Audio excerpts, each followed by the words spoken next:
Hi, I'm Alfred Mandel. I was an early employee at Apple and I worked with Steve Jobs. I'm here to invite you to the Apple Museum in Warsaw and see how the personal computer revolution took us from these products to the supercomputer that you carry in your pocket today.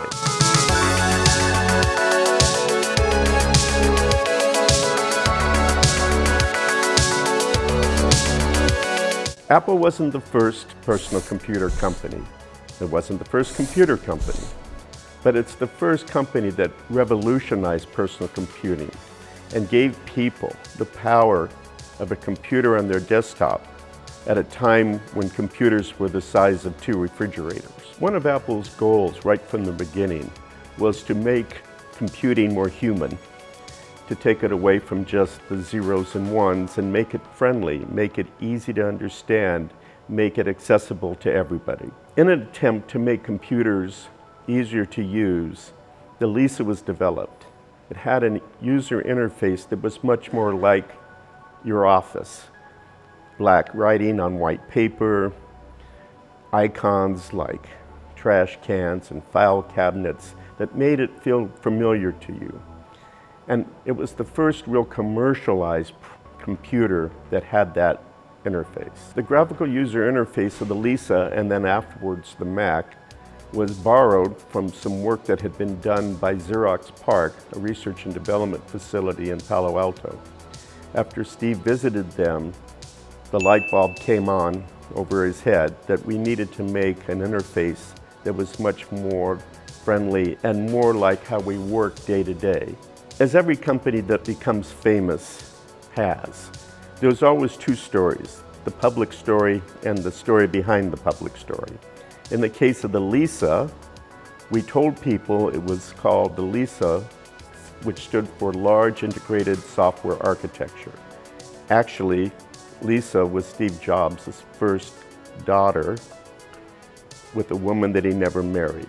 People that worked at companies like Apple wanted to use technology to revolutionize how people think, how they work, how we bring people together. It led to things like the internet, the web, mobile phones. The other side of that is that the closer you are to the machine, the further you are from other people. All technologies have a good and bad side to them. As computers evolved, they became more powerful and smaller.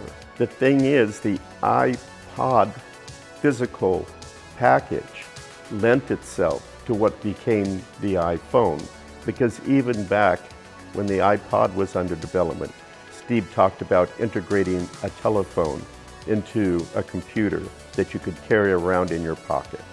So in 1983, Apple developed its own hard drive for the Lisa. This is a 10 megabyte hard drive. In 1996, Apple worked with Toshiba to make the hard drive for the first iPod. This is 5 megabytes. Apple was a small company when I went to work there.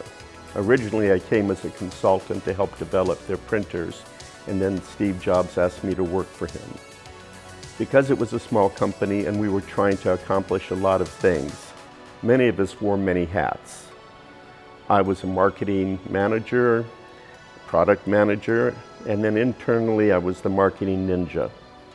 Like a ninja, you did things that needed to be done in the darkness and in a stealth manner.